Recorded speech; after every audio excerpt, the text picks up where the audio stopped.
The House will come to order. All in the chamber and the galleries, please rise and join us today with a prayer from Monsignor Krawicki. Thank you, Mr. Speaker. Let us bow our heads and pray.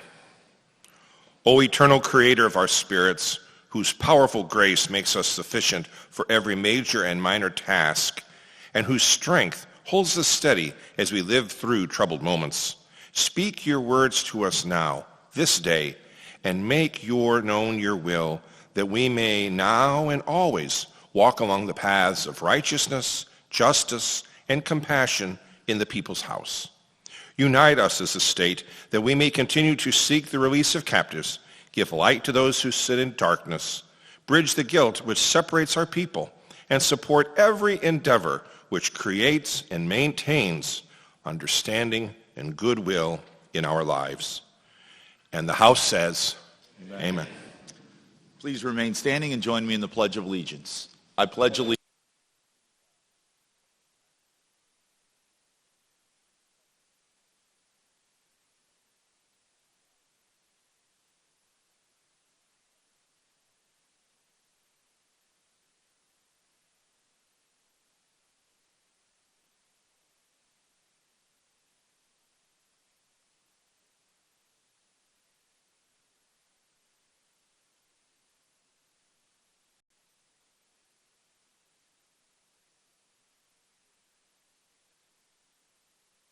Gentleman from Jackson. Thank you, Mr. Speaker. I move for the approval of the House Journal for the 16th day, Wednesday, February 1st, 2023. The gentleman from Jackson has moved for the approval for the House Journal for the 16th day, Wednesday, February the 1st, 2023. Are there any additions or corrections to the journal? Seeing none, all those in favor of approving the journal will signify by saying aye, and those opposed, no. And the ayes have it. You've approved the journal. Gentleman from Jackson. Thank you, Mr. Speaker. Next order of business will be introduction of special guests. Introduction of special guests. Seeing none, gentleman from Jackson. Gentleman from Cole. Yes, Mr. Speaker. Can we have just a little order? Mr. Speaker, announcement special guest. Today I bring to you another great Cole County winning team. Today I have with me the Russellville High School State 2A baseball champions. To your left up in the balcony and to your right between the two rows here are the coaches and the team captains. And the coach, and as we recognize in a 2A school, in order to have a winning team, you don't have one star, you have a team effort, and that's what they stand for. A small school that can still win games. We have the coaches here, Lucas Branson, assistant coaches Tyler Watkins and Brains Bishop. Team captains is Isaiah Kaufman, Landon Wagner, and Logan Sonato. And I ask everyone to give a round of applause for the appreciation of their hard teamwork. Together they won another state championship. Congratulations, gentlemen. Gentlemen, I think it's my understanding that every school in Cole County has won a state championship this last fall. That's because we have discipline in great public schools. Congratulations, gentlemen. Gentleman from Jackson. Thank you, Mr. Speaker. Next order of business will be points of personal privilege, and I ask you to recognize the lady from Jackson, District 26. Lady from Jackson. Thank you, Mr. Speaker. I was looking. There you go. No worries, Mr. Speaker. Good morning. I would like to give my moment of personal privilege for Black History Month, Mr. Speaker. Please proceed. Thank you, Mr. Speaker. Mr. Speaker, today I'd like to talk about a great man who came from, who I met in Kansas City, and who was a pivotal figure in my life growing up. So, Fletcher Daniels led a distinguished life of public service as a postal worker, a civil rights leader, a school board member, and a legislator. Born in Muskogee, Oklahoma, to Fletcher Daniels Sr. and mother Charity Humphrey Daniels, he was the grandson of a slave. Daniels graduated from Mutual Training High School in Muskogee in 1937 and was a veteran of World War II, serving in the Army. And after the war in 1946, he and his bride, Sybil, moved to Kansas City. Daniels began working for the U.S. Postal Service and made that his career until retirement in 1972. And he served as the president of Local 906, the National Alliance of Postal and Federal Employees, from 1950 to 1960. Later, he was elected as regional president and served on the national board. Amid the struggles of the civil rights in America, Daniels exhibited strong leadership skills. He met with Dr. Martin Luther King and developed strategies impacting the lives of African Americans and marched with Dr. King in 1973 and 75. As chairman of the board of Kansas City, as chairman of the board for Kansas City Committee for Social Action in the 1960s, Daniel worked to open doors for black people in downtown dining establishments and gaining their access to other public accommodations. He served for 2 years from 59 to 60 as vice president of the Kansas City chapter of the NAACP and 15 years as a board of the Kansas City's Urban League. As president and principal negotiator of the Kansas City Citizens Coordination Committee for the Kansas City School District, he was instrumental in building 3 new schools in the urban core. And he was elected to the board in 74 and facilitated the selection and the hiring of the district's first black superintendent.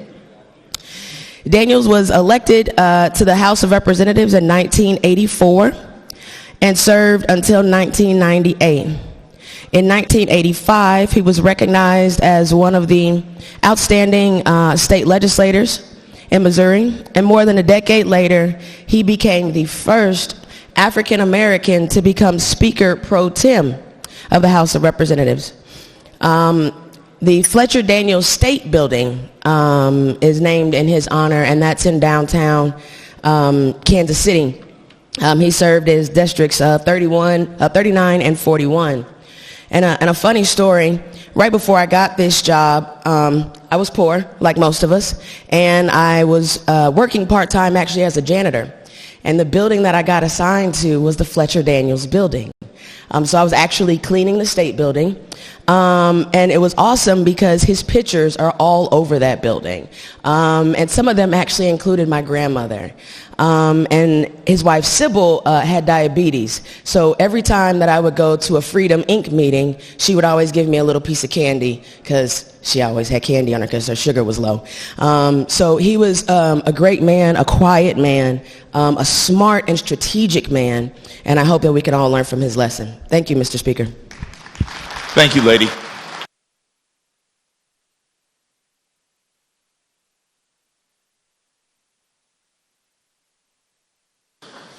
Gentleman from Jackson. Mr. Speaker, next order of business will be first reading of House bills and joint resolutions.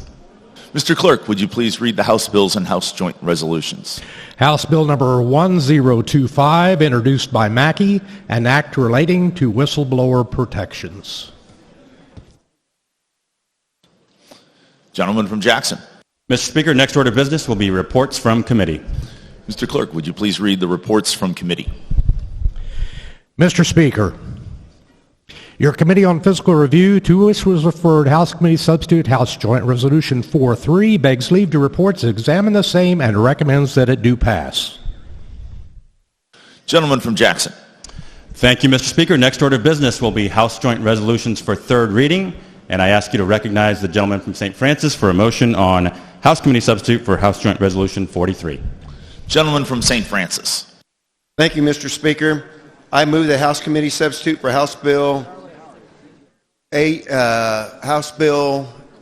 HJR 43 be third read and passed. The gentleman from St. Francis has moved for the third reading and passage of House Joint Resolution, House Committee Substitute House Joint Resolution 43. Gentleman from St. Francis. Thank you, Mr. Speaker. Just to give you, we had a pretty robust debate on this bill yesterday, and I appreciate that.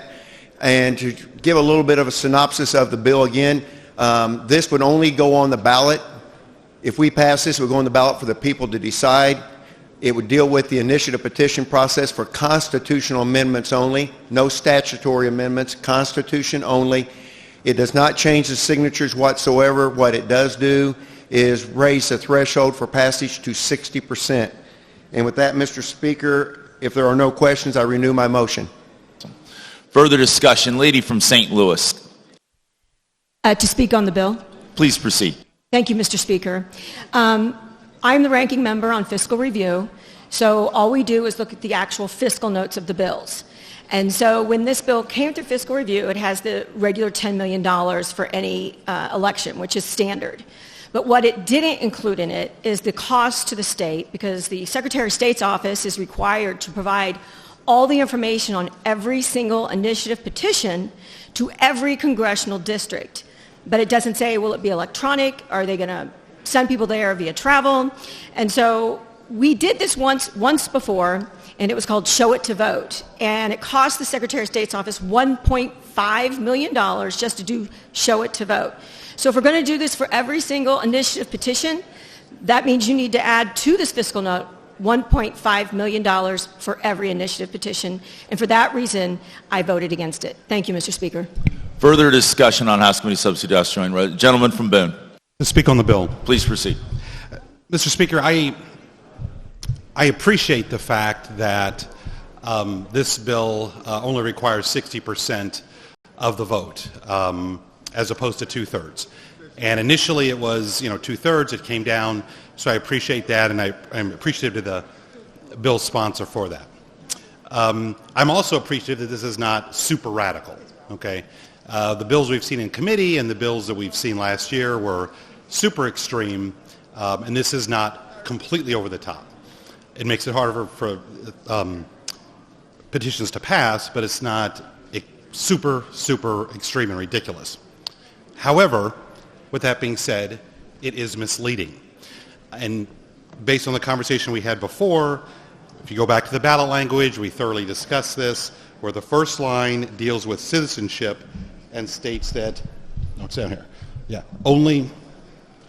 allow only citizens of the United States to qualify as legal voters, as the first line. We all know in this room that that's misleading language and is designed to confuse people. And when we inquired of the bill handler, what was the response? So we asked him, why are we leading with that? The first response was, well, we have to have 50 words in the language there. Well, that's not an answer, is it? So the question being, why are we leading with that language about the citizenship? And the response was, well, we have to have 50 words. Is that an answer? So it was asked again, why are we leading with this language? And I believe the response at that time was, well, we've always done it that way. That's how we did it before.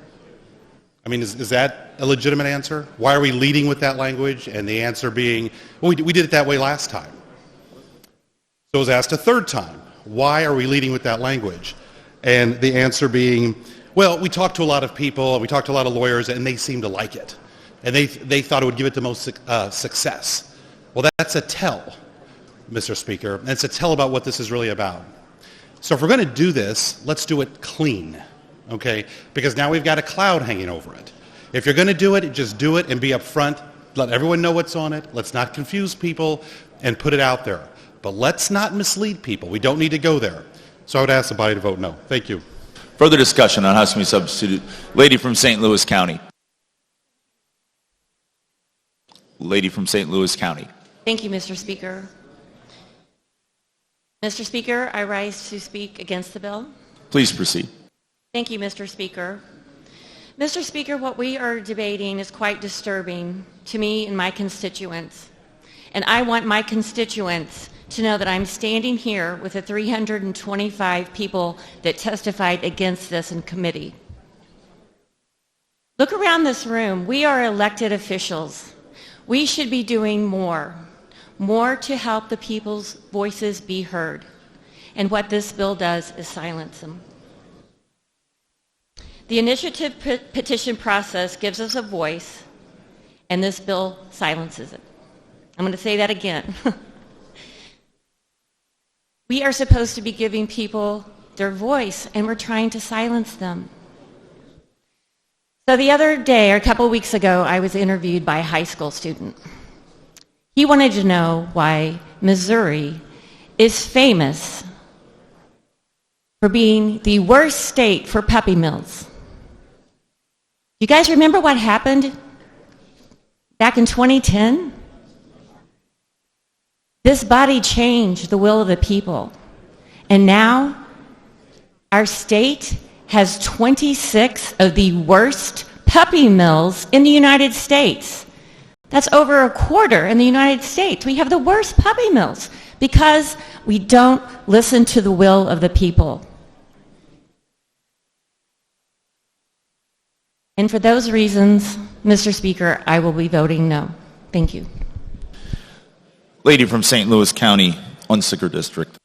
Thank you, Mr. Speaker. May I inquire of the lady from St. Louis County, District 90? Please proceed. Good morning, lady. Good morning. You spoke yesterday about how this bill takes power away from the people. Yes, I did. We heard about how people have the power to make changes to the laws and the Constitution as it is currently. And this would make it harder for their voices to be heard. Is that correct? Absolutely, and I am categorically against this. Yes, I am too. But I understand, when it comes to taking away people's power, if I understand correctly, you lived in a democracy where people's power was taken away. That's correct. In 1983, I moved first to Argentina and then to Uruguay. I was a pastor in the Methodist churches in Argentina and Uruguay. And if any of you remember, that was a time period in which there had been a series of authoritarian military coups in the southern part of South America. And so I was in Argentina just right after the Falkland Islands War and kind of into the transition in democracy in Argentina, and then went to Uruguay still in the depths of a terrible military dictatorship. And so I saw every day the consequences of what happens when rights are taken away from people, and it's horrific. It's horrific, you say, but what consequences did you see from rights being taken away from people? I had people in my church who had been tortured. One day I was going to visit a church member who was in bed because he was in his late 30s at that time. He had some back issues, and as I talked to him, I asked him, I said, what's going on? He said, oh, Pastora, you know how it is in prison when they hang you. And I was shocked, and Spanish is my second language, and I thought, did I understand you correctly? He goes, oh yeah. When they're torturing you, when they're trying to interrogate you, they hang you. And I was young, and I was trying to find a position that would be more comfortable, and I just really messed up my back. Oh my God, how do you respond to that? I talked to people who told me about their fingernails being torn out. There was I interrupt you for a minute, because people think it can't happen here. It can. What were things like before the power was taken away? There was a series of conversations within the country about who has rights. Who has rights? Yes, and the military came in and they threw people in jail. And at one time, Uruguay had more political prisoners than any country in the world, including the Soviet Union. So this debate about who has rights, which is what we're debating here. Who has the right to make changes in our government? Who has that right? Should it be the people of Missouri? Or should the right to make changes just be in this body? Should it just be the people who are put here in a state that, where the lines are drawn to favor specific candidates, where money comes to favor different candidates who may be more favorable to the views of certain things than others. Should we be the only people with power? I know we're elected by our constituents.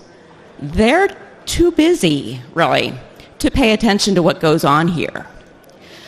They have their own lives, their kids, school activities, their jobs. This is our job. But I'm not perfect. And I know everybody in this room is human. I make mistakes sometimes. And I want people to be able to correct that. Wouldn't you agree, lady? Absolutely. And what happens is when people start taking away rights, the group that takes away the rights, other people begin to push back against that.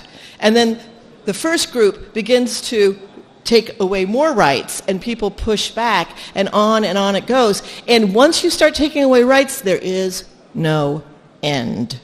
There is no end. When I arrived in Uruguay, groups of more than 3 students at the university could not get together because to have 4 or 5 people was too dangerous. There was complete authoritarian control over what was taught from first grade through 12th grade, as well as in the universities. The fear never ends. Second graders had to go and pledge allegiance to the flag in a plaza, and if they didn't, their parents were punished. We're not at that point right now. But we could be. Did you learn the history of how they got to that point? Yes. What happened before they got to that point? Were they ever in a democracy like we're in? About 80 years, yes. They were in it a was democracy called the for 80 Switzerland years. of South America. In the Switzerland of South America. And it wasn't because of the mountains. It was because of the very stable democracy. I hope we have a stable democracy here. I know we've had a democracy for, over 240 years. And we've had a pretty stable democracy. So how did it go from a stable democracy to an unstable dictatorship? When one group wants to retain power at any cost and begins by law to change laws to keep themselves in power and decreases the ability of the people to respond. Mr. Speaker, can we get some order in here? Members and guests, would you please keep your conversations to a minimum? Thank you, Mr. Speaker.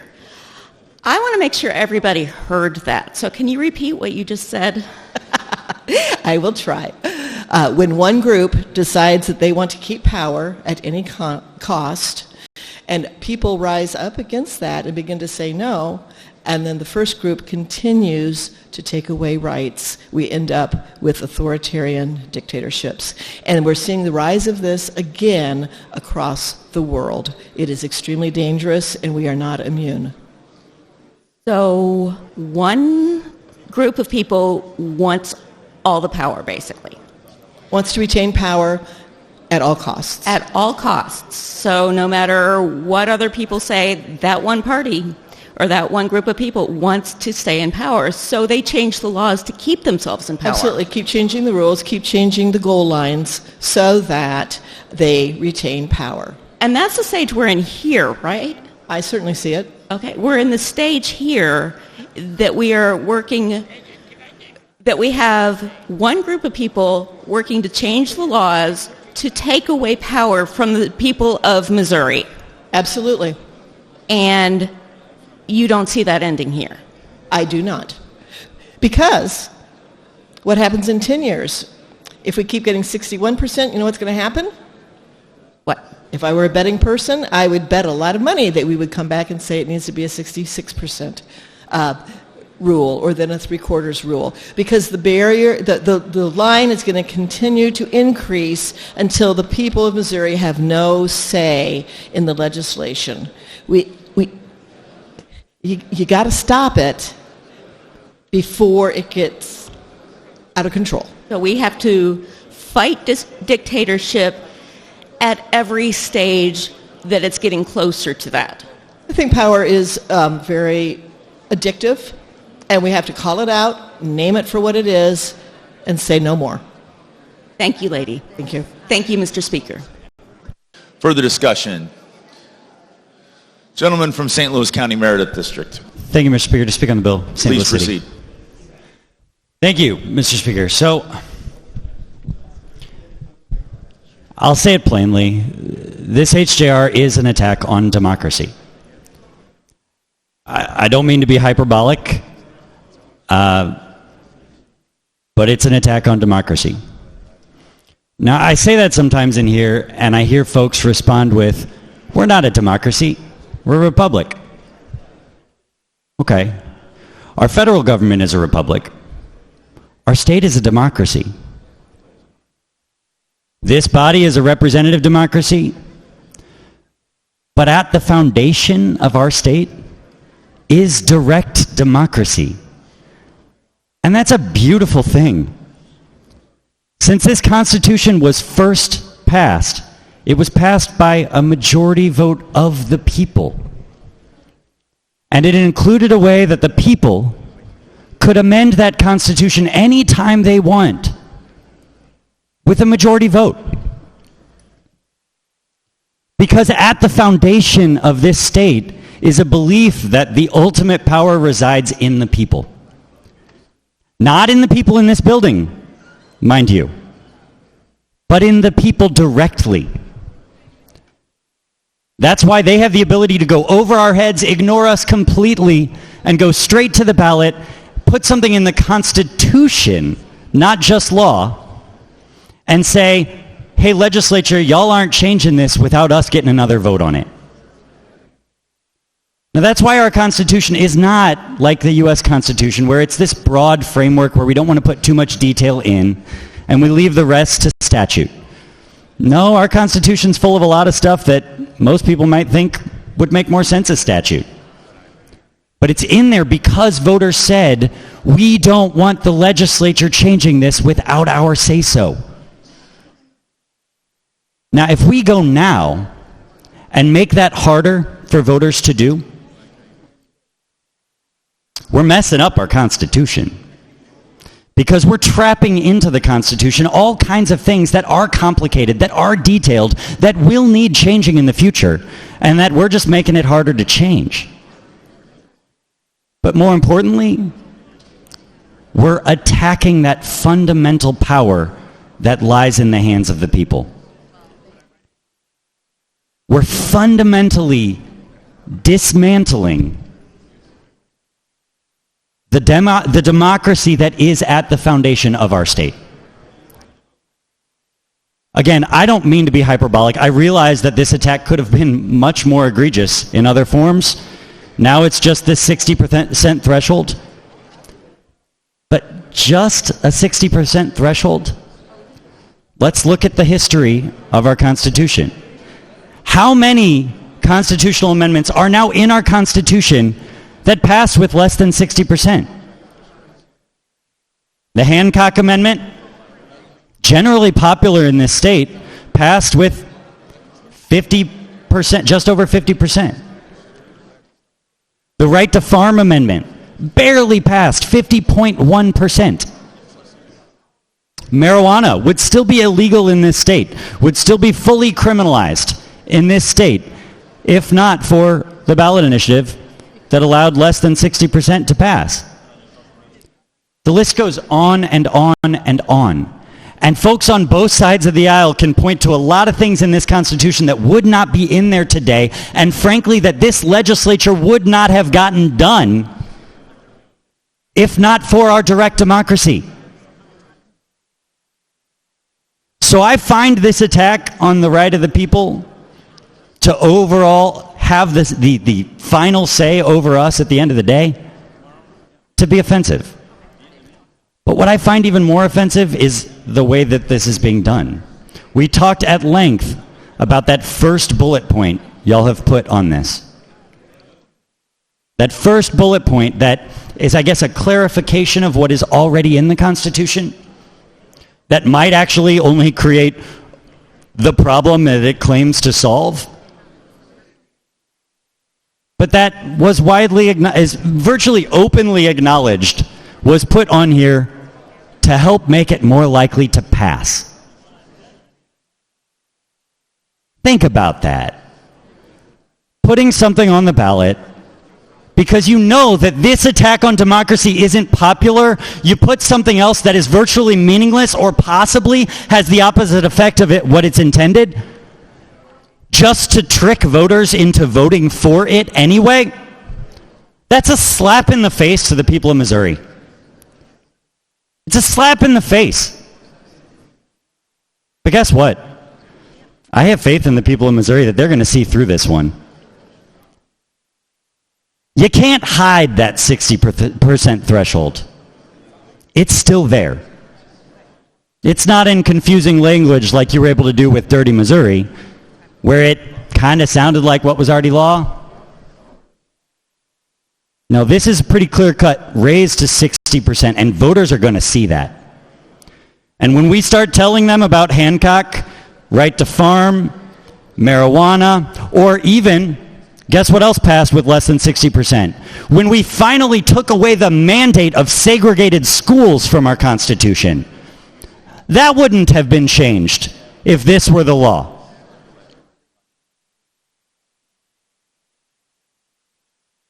So voters are going to see through this. And what I hope you all realize on the other side of the aisle, they're going to see how you voted.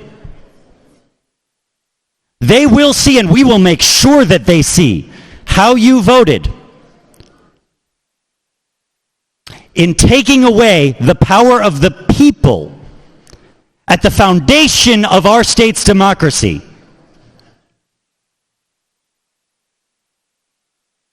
Put the hyperbole aside, that's what this is. And that's what your vote says today. I hope you consider voting no. And if you don't, we will make sure that your voters see that. Thank you, Mr. Speaker. Further discussion on House Committee Substitute, House Joint Resolution 43. Seeing none, gentleman from St. Francis, you're recognized to close. Thank you, Mr. Speaker. I want to remind the body, well, first of all, I want to thank the body for having the robust discussion we've had for the last couple days and your patience as we've gone through this. I'd like to remind the body once more what this bill really does.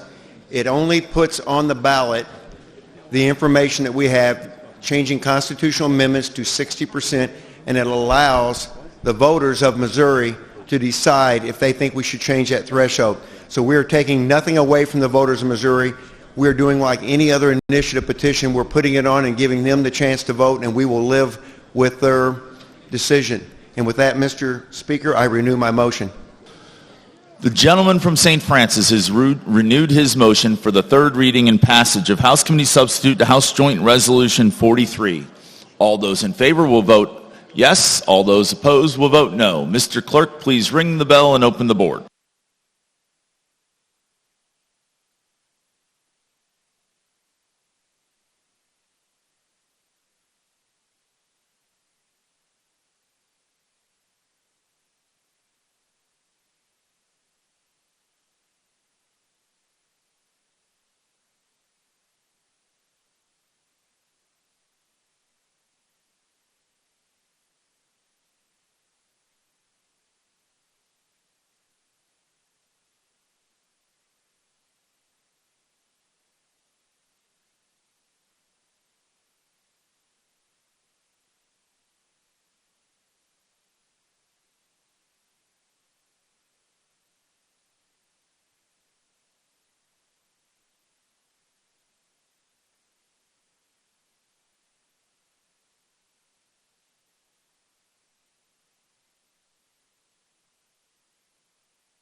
Has everybody voted?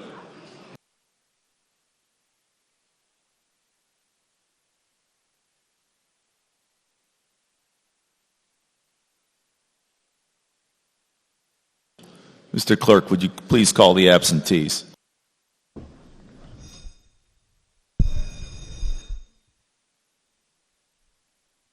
Burton, Hovis, McGaw, Morse, Nixon Clark. Has everybody voted? Mr. Clerk, please close the board and tally the vote. By a vote of 108 yea, 50 nay, you have third read and passed House Committee Substitute House Joint Resolution 43. Gentleman from Jackson. Thank you, Mr. Speaker. Next order of business will be announcements. Announcements. Gentleman from Andrew. Announcements, Mr. Speaker. Please proceed. Mr. Speaker, the February 7th will be Great Northwest Day here at the Capitol and at the Capitol Plaza Hotel. All the counties for the Great Northwest of our state will be having booths, and they'll have a great meal for us that is paid for by Senator Rusty Black. You don't have to worry about any ethics violations. Senator Black has paid for our meals. So please be sure and put February 7th on your calendar. The Mardi Gras starts at 5 o'clock at Capitol Plaza Hotel. Come out and see what happens in the Great Northwest. Thank you, Mr. Speaker. Gentleman from Jasper. Thank you, Mr. Speaker. Your Committee on Crime Prevention and Public Safety will reconvene in House Hearing Room 7 at 10 a.m. Thank you. Gentleman from Polk. Thank you, Mr. Speaker. Your Committee on Health and Mental Health Policy will meet at noon Monday on Room 6. Hearing Room 6, Hearing Room 6. Thank you, Mr. Speaker. Gentleman from Barry. Thank you, Mr. Speaker. Make an announcement. Please proceed. Your Sub-Appropriations Committee on General Administration will reconvene in House Hearing Room 3 as soon as I fill up my Diet Coke and can make it to the basement. Lady from Jefferson. Thank you, Mr. Speaker. Announcement. Please proceed.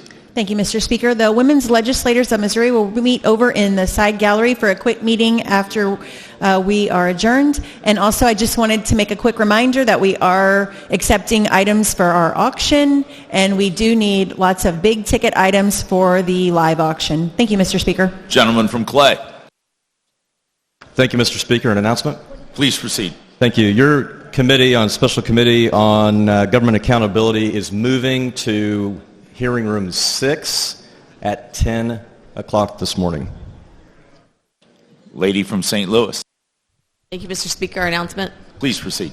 Just a reminder that the Missouri Coalition of Diaper Banks will be here for their lobby day on Tuesday, and we are collecting diapers and feminine hygiene products. If you want to bring them early, you can bring them to my office, 109I. Otherwise, they will be set up in the rotunda on Tuesday. So please support them. They help all of our districts. Further announcements. Gentleman from Lincoln. Introduction of special guest, Mr. Speaker. Please proceed. Mr. Speaker, in the upper gallery behind us is a group of young men and women from Troy, Missouri that are here touring the Capitol for a group they belong to called Leadership Troy. Thank you, gentlemen. Welcome to the House.